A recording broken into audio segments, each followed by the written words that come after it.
Bienvenidas y bienvenidos a ¿Qué onda con la historia? Con ustedes están Manuel Rivera y Sofía Córdoba. Y el día de hoy tenemos el honor de tener nuevamente a un invitado acá en esta cabina de la YSU, de su radio universitaria. Tenemos a Óscar Campos, licenciado en Historia y actual docente de la materia de Patrimonio, Cultura, Turismo y Museos, y aparte especialista en Patrimonio y en Archivo. Sí, bueno, hola Sofía, hola Hola. Manolo, bueno, ¿qué tal a todos? Muchas gracias a todos y todos los que nos escuchan, los que nos ven. Es un enorme gusto estar aquí con ustedes compartiendo. No, gracias a ti. Todo nuestro. Sí, completamente nuestra. Porque no podríamos pensar en otra persona para tratar el tema de hoy, el cual es el patrimonio. Entonces creo que podríamos empezar contextualizando un poco acerca de qué podemos definir como patrimonio. Bueno, cómo no, con gusto. Bueno, la palabra patrimonio es un concepto, o como patrimonio cultural, como lo conocemos, es un concepto que ha cambiado en las últimas décadas, pero hoy por hoy, digamos, la acepción más general que podemos encontrar, o la que yo recomiendo si la buscamos, es, digamos, todas aquellas expresiones culturales, sean materiales o inmateriales, y esto es importante hacer como una pequeña pausa para explicar qué entendemos como una expresión material, ¿verdad? Porque alguna expresión cultural material es algo que lo puedes ver, que lo puedes tocar o incluso manipular, ¿verdad? Como puedes ver un edificio, puedes ver una pieza arqueológica, un libro, una pintura, un documento antiguo, ¿verdad? Entonces es una expresión material, pero también hay expresiones inmateriales o intangibles, como por ejemplo la tradición oral, ¿verdad? Entonces escuchar a un adulto mayor hablar de la ciguanaba o incluso contarte su historia de vida, remitirte a décadas pasadas. Entonces es algo que, si bien es cierto, lo puedes escuchar, lo puedes ver, pero es algo que no lo puedes tocar o manipular, ¿verdad? Entonces, por eso es inmaterial. O las creencias, por ejemplo, de colocarles una pulserita, ¿verdad? A los bebés, el ojo de venado. El ojo de venado. Entonces, aunque es algo material, que lo puedes ver, pero la creencia no es material. Entonces, ahí donde vemos que expresiones materiales o inmateriales, bien, pero el segundo elemento es que las personas reconocen como suyo.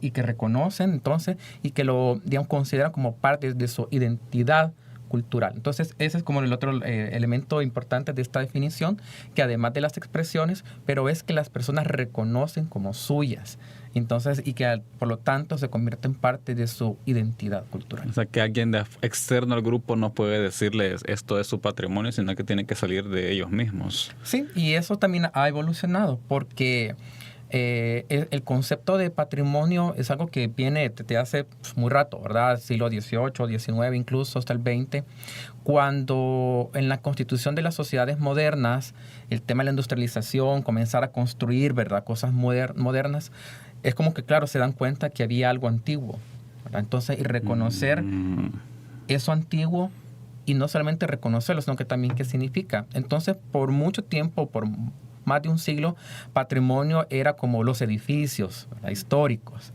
Lo más visual que se podía reconocer.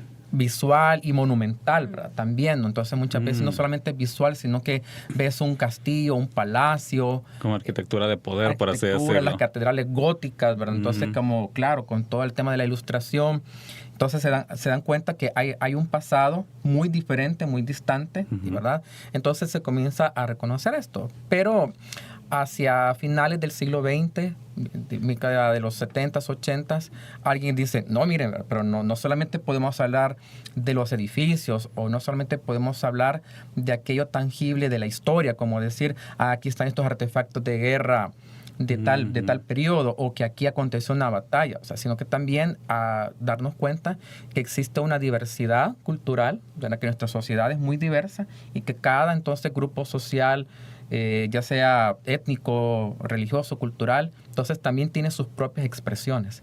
Entonces ahí es donde comienza a evolucionar este concepto de patrimonio, que no solamente se limita a lo tangible, sino que entonces ya comienza a incorporar a las expresiones ya culturales, tangibles, y de toda la sociedad, o sea, de la diversidad. Entonces así es como ya en los años 2000, esta organización, a ver, que cuesta un poco largo el nombre, Organización de las Naciones Unidas para la Educación, las Ciencias y la Cultura, algo así, espero no equivocarme, conocido como UNESCO, ¿verdad?, por su acrónimo UNESCO.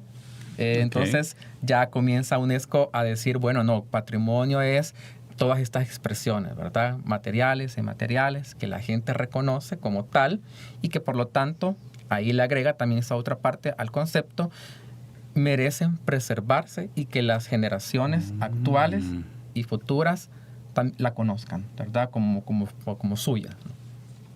Y justamente creo que acá podemos hablar un poco de que en el país tenemos un marco normativo que busca proteger todo eso que nosotros podemos englobar como patrimonio.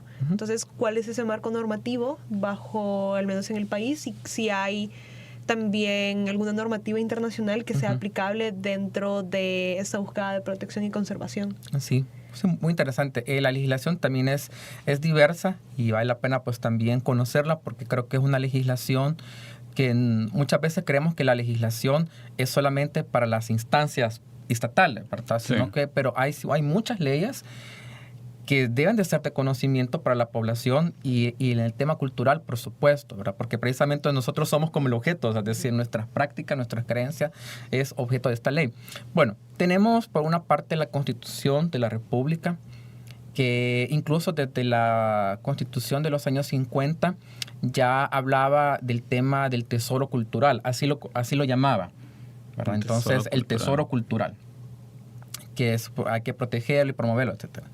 Bueno, pero ya concretamente en el año 1992, a raíz de una crisis, de una devastación de un sitio arqueológico muy importante vinculado a la capital de Cuscatlán, ¿verdad? Que supuestamente, que nos dice Pedro Alvarado, ¿verdad? Reconoce y todo.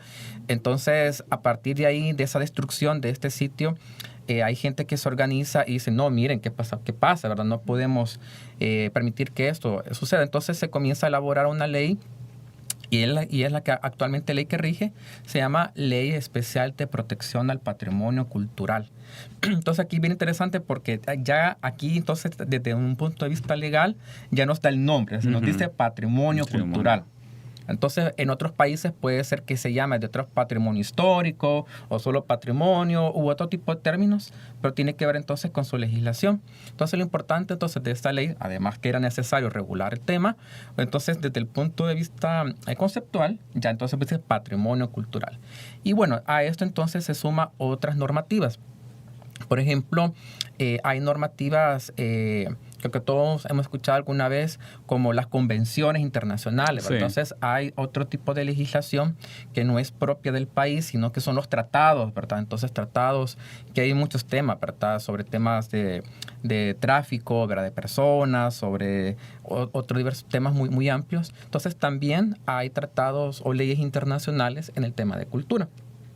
Entonces, El Salvador se ha suscrito ya prácticamente en el siglo XXI, se suscribió a tratados internacionales que venían de décadas antes.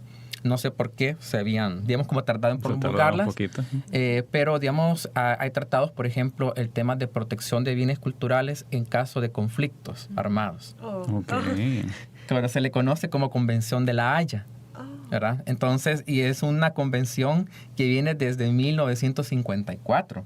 Pero aquí la venimos El Salvador, digamos, como afirma o adopta esta convención ya realmente hacia finales del siglo XX, o sea, finales de los años 90. Muy reciente. Muy recientemente. Muy reciente. Y pasó el conflicto armado.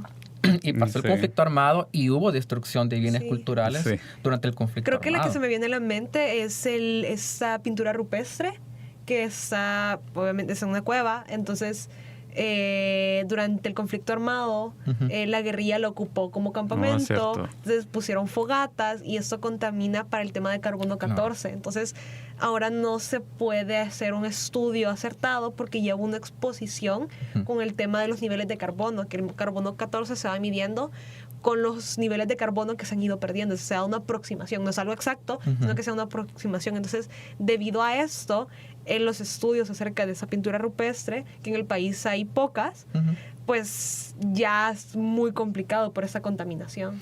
Sí, exacto. O sea, todo ese tipo de legislación pues ayuda, sobre todo cuando es internacional. Lo que dice es, o sea, que la obligación, dice más o menos así, los Estados miembros ¿de quién? Del sistema de Naciones Unidas. Entonces, los Estados miembros entonces deben de fomentar políticas, crear leyes o crear instituciones que preserven. Entonces, ya dicta una serie de medidas para los estados. Pero otra que sí quiero también como comentarles es la Convención para la Salvaguardia del Patrimonio Inmaterial, que está desde el año 2003, o sea, 20 años. Sí. Mi edad. Aquí en El Salvador se ratifica en el año 2008. Entonces, a partir que la Asamblea Legislativa ratifica un tratado o convenio internacional, entonces eso en el derecho entonces se convierte como una ley, ¿verdad? Okay. Y entonces eso es muy interesante porque a partir de acá comienza una labor de las instancias culturales y también del Estado por tratar entonces de no solamente declarar edificios o sitios arqueológicos, que era lo que principalmente teníamos hasta el momento, sino que también se comienzan a declarar y proteger, porque ya vamos a también hablar de eso, que no solamente declarar, o sea, sino que el acto de declararlo cuando viene de una instancia estatal implica medidas de protección. Entonces, si el Estado dice esta expresión o este edificio es de valor cultural, entonces tiene la obligación de establecer medidas de protección para esto. Entonces, con el patrimonio inmaterial, lo que tenemos es que comienza entonces a emitirse declaratorias sobre bienes culturales que quizás para muchos no nos hubiéramos imaginado, porque teníamos una tradición de solo tener edificios o lugares así. De repente, entonces, ahora tenemos como patrimonio cultural los talsigüines de Texistepeque, o sea, que ya es una declaratoria. Creo que va a ser la pregunta porque tal vez le pase a alguien más, que son los talsigüines. Los talsigüines. Bueno, no el paréntesis. Bueno, creo que es muy conocida esta tradición de la ciudad de Texistepeque, allá en Santa Ana, el norte de Santa Ana, que el lunes santo salen entonces ya en el marco, ¿verdad?, de la Semana Santa, de esta expresión religiosa. Entonces salen unos hombres vestidos como de diablos. Oh. ¿Verdad? Vestidos de rojo, Vestidos con colitas. rojos. Ajá. ¿Y qué hacen? A ver, tú ya viste esto, Madano. ¿Qué hacen los talsigüines? Hacen una especie como de danza, pero también están acompañados como una especie de látigo. Y tienen un simbolismo religioso porque es, al igual que la semana que ocurre, es una tradición católica en la cual ellos dan como cierto como castigo en la cuestión de los pecados del pueblo. Entonces es una forma de como de expiación. Sí, correcto. No ¿Y a quiénes latigan ellos? A ver.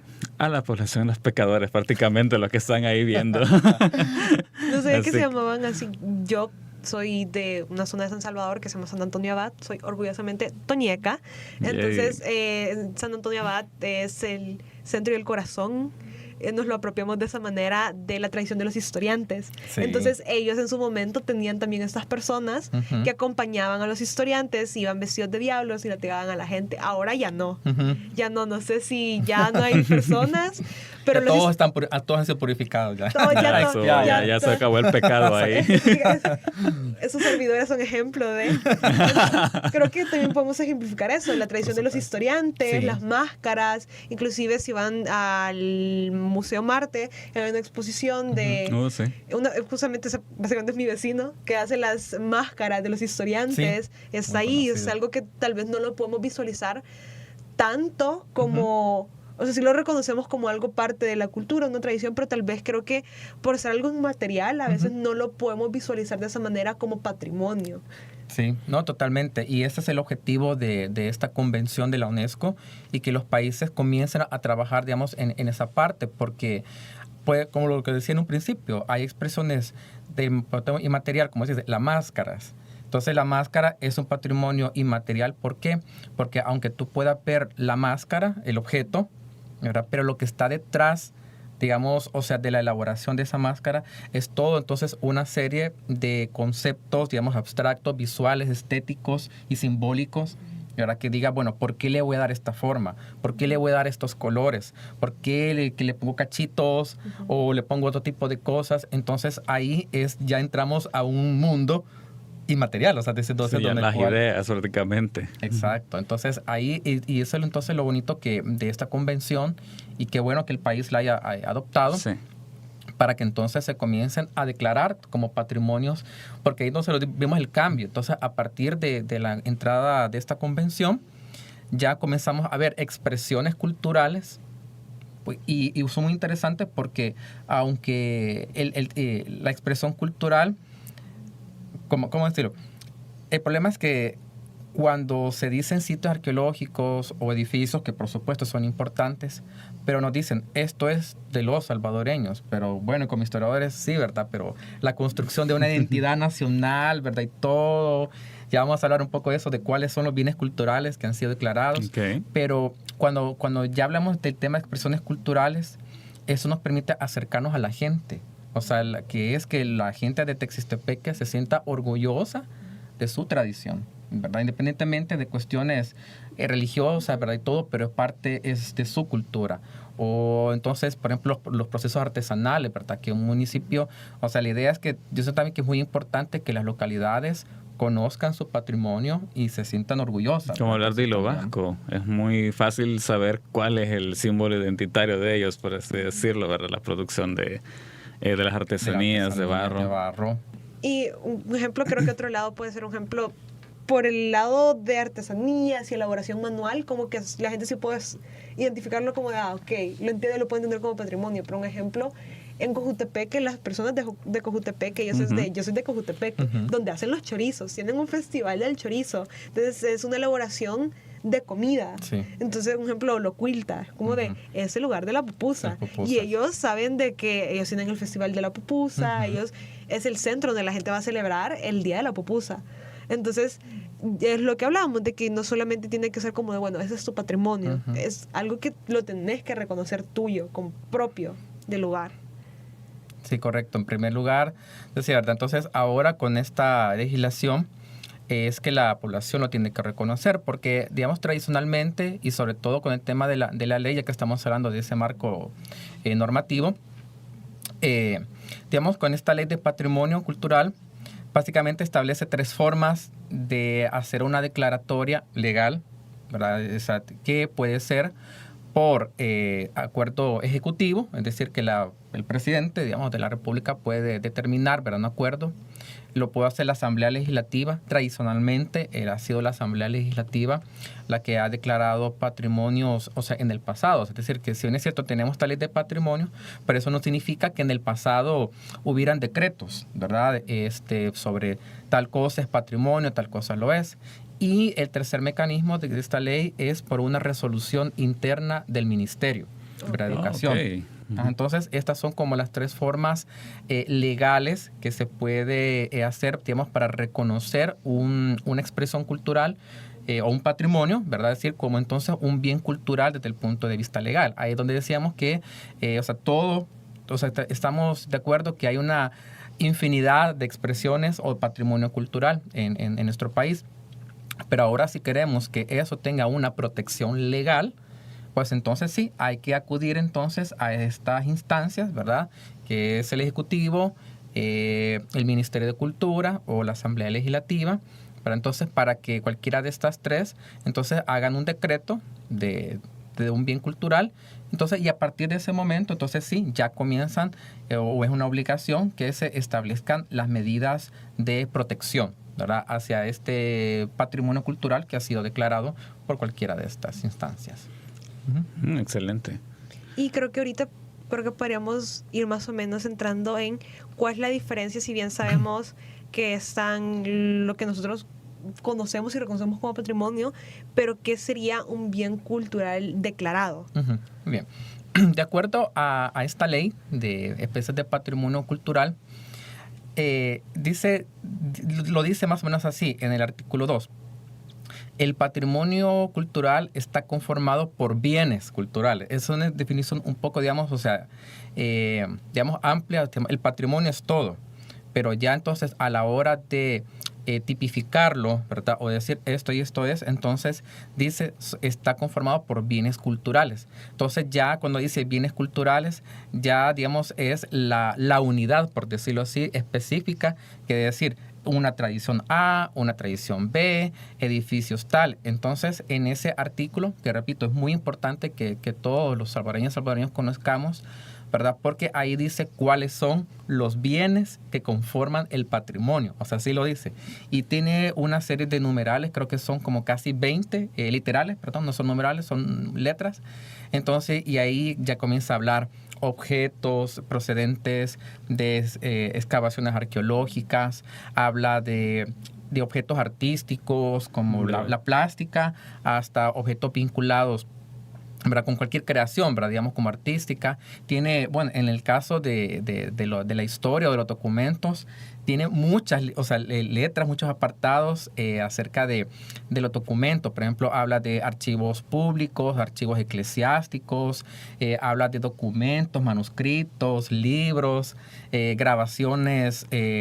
Bueno, en aquella época, bueno, no había tanto lo digital, ¿verdad? Pero grabaciones sonoras, fotografías. Entonces, básicamente lo que habla este artículo es describir, y yo creo que sí, abarca todo, ¿verdad? Digamos, también incluso habla de artesanías, habla de las danzas tradicionales, de los idiomas originarios. Entonces, ese artículo es bien extenso porque hace como todo no es un listado, ¿verdad? Sino que hace como agrupaciones, ¿verdad? Digamos, entonces, por ejemplo, dice objetos que pertenezcan o que hayan pertenecido a personajes importantes de las artes, de la literatura, justamente de la historia, de la política. Sí, entonces lo incluye. Sí. Uh-huh. Entonces, como estamos escuchando, se vuelve muy importante conocer esto, porque si en algún pueblo, en algún municipio, el municipio o la población reconoce alguno de estos objetos enlistados uh-huh. como algo identitario, puede ir a alguna de las instancias, a estas instituciones, uh-huh. para que lo puedan proteger entonces. Sí, de hecho, el Ministerio de Cultura tiene entre los servicios que ofrece, allí aparece como una especie de como formulario o una especie de indicaciones si las personas están interesadas o quieren, ¿verdad? Entonces, uh-huh. que se reconozca determinado bien. Lo tiene para la parte material, que ahí podemos incluir como edificios, sitios, ¿verdad? O sea, como algo inmueble, ¿verdad? Entonces, o objetos materiales, y tiene también un formulario para expresiones culturales de tipo inmaterial, ¿verdad? Entonces, esto, digamos, como lo tiene, para que la gente, digamos, pues se organice uh-huh. y lo elabore,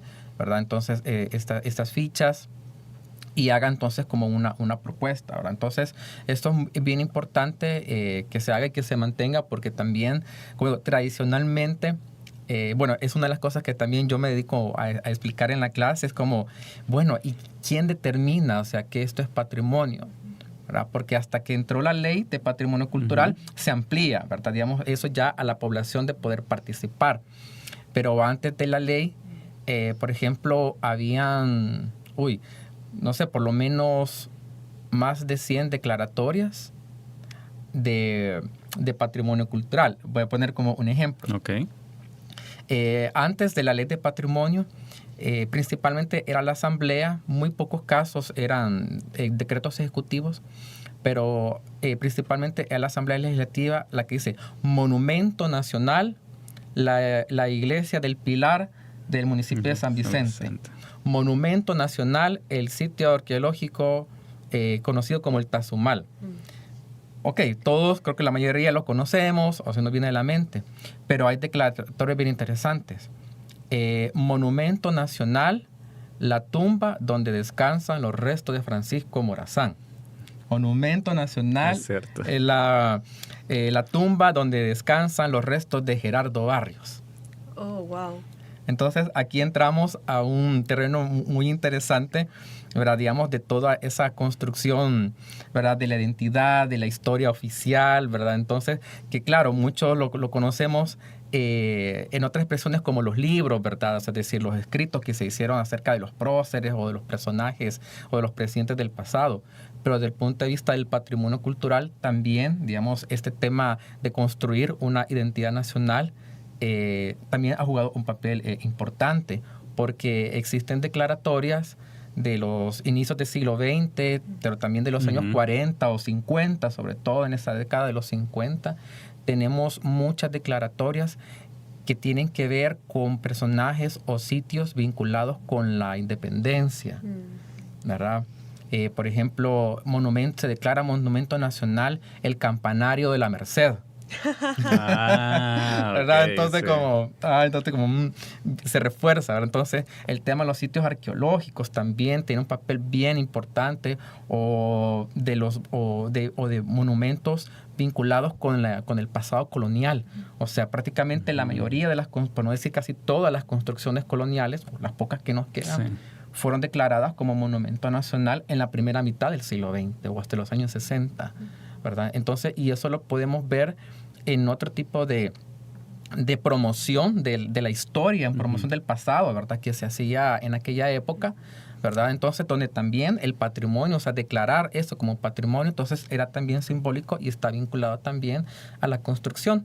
Entonces, esto, digamos, como para decir que el tema del patrimonio, de declarar algo como patrimonio, también es un acto de memoria, ¿verdad? Entonces, sobre todo cuando el Estado, ¿verdad? Digamos, lo ha hecho. Entonces, por muchos años, décadas, o probablemente casi todo el siglo XX, el Estado, digamos, y los, ya sea presidentes o la asamblea, digamos, como de turno, hace como muy importante determinar qué es lo que consideran eso como el patrimonio, ¿verdad?, de los salvadoreños. Podríamos decir que en un primer momento es ese patrimonio que se puede fácilmente vincular a grandes personajes, a espacios reconocidos de cierto poder o de cierta época, generan cierta identidad o buscan de esa forma generar la identidad.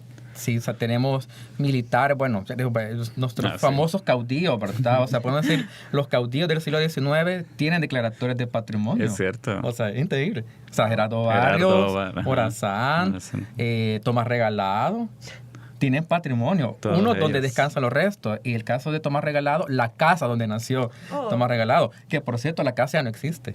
¿Qué? Fue demolida, está en Santa Ana, ¿verdad? Y ahora tenemos un banco. Mira. Que justamente es algo interesante, porque la ley de patrimonio, y cuando algo es declarado patrimonio, obviamente hay un marco que regula. Yo no voy a venir y lo voy a pintar de cierto color sin el permiso. Para cualquier, inclusive dentro también de los servicios que da el Ministerio de Cultura, son las autorizaciones de obra mayor y de obra menor. Las obras menores son cuando se va a cambiar algo que no afecta a la estructura. Se tiene que volver a pintar, esta ventana está con un daño, entonces no afecta a la estructura, pero el Ministerio de Cultura tiene que dar el visto bueno, que no sea algo que vaya a alterarlo. Y están los de obra mayor, que se tiene que botar una pared porque el espacio se tiene que adecuar de una manera, entonces si va a cambiar... No, porque ya es un peligro las paredes. Ajá, ¿sí? O porque la pared ya es un peligro, se tiene que cambiar algo, o se tiene que cambiar de materiales. Entonces, el Ministerio de Cultura tiene que evaluarlo y autorizarlo. No solo porque yo quiera lo voy a pintar de cierto color porque a mí se me hace más bonito. Sí, le quito porque a mí se me ocurrió. Exacto. No se puede. Igual lo mismo pasa con las construcciones. Si yo voy a construir en una zona del área rural que no ha sido identificada como... No recuerdo el nombre, que es terreno identificado culturalmente, identificación cultural del terreno. Tiene que ir el área de arqueología a hacer una excavación preliminar. Realmente ahí sí desconozco cuál es el procedimiento que ellos hacen para ver si tiene potencial arqueológico. Obviamente, si es un lugar que está alrededor del sitio del Niño, donde tenemos las ruinas de San Andrés, ya como que puede dar indicio. Entonces ellos tienen que ir, y tiene que ir alguien de campo, autorizar, y si dicen, ok, acá no hay potencial de material arqueológico, o si no llegan a encontrar nada, es como de, ok, procede la construcción. Entonces, no es algo así por así. Entonces, si un día tenemos la oportunidad de ir a Catedral, al Palacio Nacional, a los centros históricos, que esa es otra cuestión. Los centros históricos, la mayoría están reconocidos, no todos, pero están reconocidos como bienes culturales. Por ejemplo, Suchitoto se me viene a la mente, San Vicente. Son como el conjunto, el centro histórico. Es el conjunto. Un ejemplo, el AMS se encarga también de proteger el patrimonio del centro histórico. Y de los centros históricos que conforman el AMS, que están identificados. No se ha hecho no se han identificado a nivel nacional todos los centros históricos, pero la mayoría sí. Entonces, en el centro no puedo venir, y por eso a veces, por ejemplo, a mí de chiquita me pasaba mucho que yo iba en el bus y decía, pues estas casas que se van a caer porque no las botan, porque no las pintan, no las pintan, se ve bien feo, pero es como no es tan fácil. Y ya cuando uno toma conciencia, y creo que eso es lo importante del tema del patrimonio, el tomar conciencia, porque uno lo ve como son láminas. y ya están viejas, eso se va a caer. Obviamente, si hay algo que ya atenta contra la vida de las personas, pues se tiene que tomar la valoración sobre la intervención que se tiene que hacer, pero no es así por así. Sí. Es un proceso y justamente creo que no se ha dado tal vez la concientización necesaria de que las personas reconozcan estas láminas, que sí, son láminas, son viejas, no están pintadas. Sí. Es que justamente lo que tú dices, o sea, el problema es que uno ve la lámina, pero no ve todo el trasfondo que hay en esas láminas, que la gente dice esas láminas viejas que ya no soportan, pero realmente ahí hay muchas historias. Ahí se puede ver cómo se trabajaba en una época, lo que significaba para esa época. O sea, el centro era un lugar de lujo en el pasado, y todo eso era como lo que estaba en su momento, era lo más, lo top. Inclusive toda la zona de la flor blanca está protegida. Sí, es cierto. Eso está totalmente protegida, y ahí es como también podemos ver casas antiguas. Por ejemplo, podemos ver el Castillo Venturoso. Todo alrededor hay casas preciosas que también algunas las vemos un poco deterioradas, porque pues el mantenimiento no es tan fácil y tal vez las personas no se le han querido meter mayor intervención por no hacer el proceso que se tiene que hacer, seguir el reglamento legal, pero están protegidas es porque, y es súper interesante y a mí se me hace increíble porque al entrar a una casa, por cómo inclusive está distribuido el espacio, podemos entender cómo era la vida, porque algunas casas tienen en el centro un patio porque tenían corredores, porque las habitaciones eran de esos tamaños. Son cosas que a veces por lo oral no llegan, por lo escrito no llegan, y únicamente teniendo los lugares podemos llegar. Exactamente. Entonces, el tomar eso tan a la ligera es atentar con borrar con la historia cotidiana, que es tan enriquecedora y nos permite acceder a algo que de ninguna otra manera podemos acceder. No, totalmente. Si estuvieras cursando mi materia, tendrías 10, ya tenés 10. Ya tenés 10. Yo estaba pensando. Yo dije, wow, se leyó la ley, se leyó el reglamento, ¿verdad? Y lo explicaste muy bien, porque algo que yo, o sea, digamos, incentivo en el curso es no solamente que conozcan la ley, sino que la difundan, porque precisamente, o sea, has explicado súper bien por qué es importante, cuáles son como que los límites, ¿verdad? Es decir, o sea, el hecho de que los permisos de construcción y ese tipo de cosas, que por lo general la gente no lo sabe, ¿verdad? Entonces muchas veces se han dado casos que la gente le viene a caer una multa, ¿verdad? Y se mete pues en líos porque la gente no conocía de que está parado en un terreno de valor cultural, ya sea, como tú dices, tanto rural o urbano, ¿verdad? Si hay ya sea una declaratoria de centro histórico o simplemente ya se definió, ¿verdad? Digamos, porque es cierto, tú lo dices muy bien, hay centros históricos que cuentan con una declaratoria, un reconocimiento como tal, pero aunque no lo tengan, o sea, el Ministerio de Cultura, y eso le ha tomado más de 20 años, desde los 90, recuerdo muy bien, que ya están identificados los centros históricos, no sé si el 100% de los municipios, pero por lo menos 95% ya está. Entonces, aunque no tengas una declaratoria, así como Santa Ana, San Salvador, Suchitoto, que cuentan con una declaratoria específica, ¿verdad? Para eso, pero los demás municipios, o sea, también ya se identificó. Por eso digo que es muy importante y está muy bien, digamos, o sea, ese ejemplo que la gente, o sea, esta es una ley que la gente tiene que conocer, porque es algo que nos afecta diariamente, ¿no? Y es en un lío legal, o sea, es más caro meterse Sí, te puedes meter en un lío, obviamente, o sea, líos desde una multa y líos de que se para una construcción, ¿verdad? Entonces, obviamente, eso es un impacto económico, ¿verdad? Ya sea si tú estás remodelando tu casa, ¿verdad? Ya en Aguachapán o en Izalco, ¿verdad? Sí. O está, ¿verdad? Queriendo hacer una piscina. A mí me acuerdo que tengo una alumna que hizo un TikTok buenísimo, que yo quería construir una piscina, y cuando construí la piscina encontré un artefacto arqueológico, ¿verdad? Entonces son cosas tan cotidianas, ¿verdad? Que suceden, pero por eso que es muy importante esta difusión, ¿verdad? O sea, de la ley. La ley de patrimonio es una ley que nos concierne a todos, no solamente por la parte cultural, sino que también hay afectaciones cotidianas, ¿verdad? Sí. Como esto de las construcciones, ¿verdad? Que cualquier persona puede estar ahí. Pero otro punto que también han tocado y parece fundamental y que es, bueno, ¿y para qué? O sea, el patrimonio, ¿para qué? Exactamente.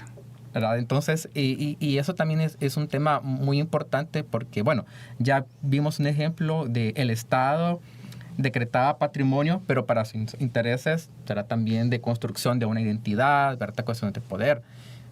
se puede entender, ¿verdad? Pero en la actualidad, ¿el patrimonio para qué, verdad? Entonces, es el hecho, bueno, por una parte hay una cuestión de identidad cultural, o sea, sí, por una parte, y es muy poco realmente lo que se ha explorado, e invito a todas las personas también, ¿verdad?, que nos escuchan, que es importante investigar, o sea, el patrimonio. Por ejemplo, tú pusiste el ejemplo de la colonia Flor Blanca, o sea, todo el patrimonio es como un laboratorio, o sea, digamos, si es inmaterial o material, es como una fuente histórica que hay que investigarla y hacerla hablar, ¿verdad? Entonces, sí, o sea, para cualquier persona que tal vez no está muy familiarizada con el arte, ¿y esto para qué, verdad?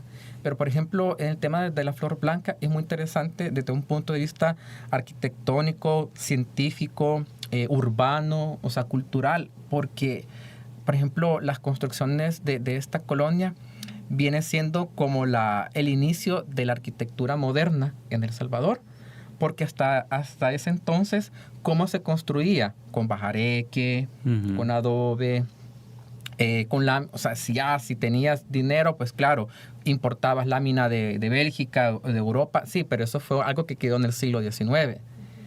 Pero desde el punto de vista técnico es como se comienzan a construir casas con cemento, con hierro, con ladrillo de cemento o ladrillo de barro. Entonces hay una invención técnica y comenzamos a ver un cambio en el tema de las ventanas. Comenzamos a ver que se rompe el esquema colonial del patio central y todas las habitaciones alrededor. Entonces eso también culturalmente es un cambio, o sea, completo. Lo vemos también en la arquitectura vernácula, o sea, también, o sea, no más allá de la arquitectura, digamos, de la élite, porque esto era de una colonia de ricos, pero también, o sea, la arquitectura es muy importante estudiarla en la colonia de los barrios, ¿verdad? Entonces, como también hasta ya bien adentrado el siglo XX, se cambia por fin el modelo de vivienda heredado de la colonia o prehispánico, ¿verdad? Entonces, porque también este tipo de construcciones fueron las pioneras en sistemas constructivos y en planta arquitectónica. Entonces, para la planta arquitectónica es muy importante porque es una revolución,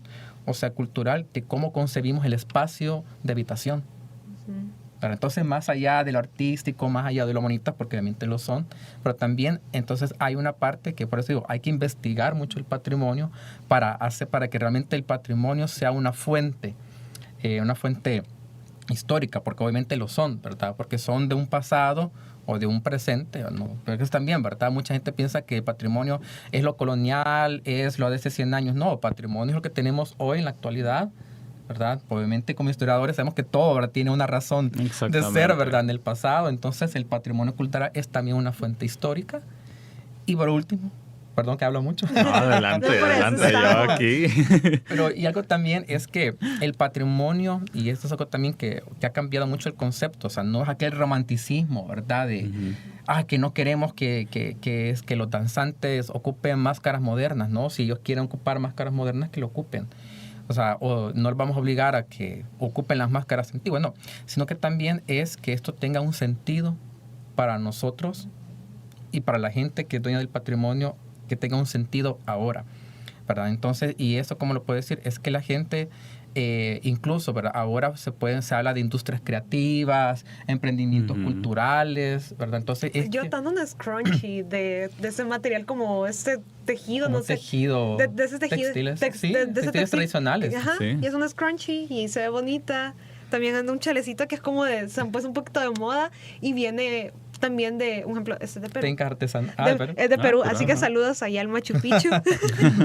Y justamente algo que se ve y ahorita últimamente estoy viendo mucho es esa innovación, más que todo del lado de la moda, en el uso de esos textiles para prendas contemporáneas, que yo lo veo y se ven preciosos y es algo del pasado adoptado a nuestro presente. Sí. Entonces justamente es dentro de para qué sirve el patrimonio, porque sirve para contextualizar, pero también para innovar con las ideas del pasado en nuestro presente. Exactamente, es que es una forma de rescatar el pasado, es una forma de mantenerlo ahí y de decirnos a nosotros mismos, de aquí venimos, de aquí viene lo que creemos, de aquí viene la forma en que vivimos, y se vuelve pues parte de nosotros, lo querramos o no. Sí. O sea, no querramos decir para qué sirve eso o eso no sirve de nada, pero ahí está dentro de en cada persona.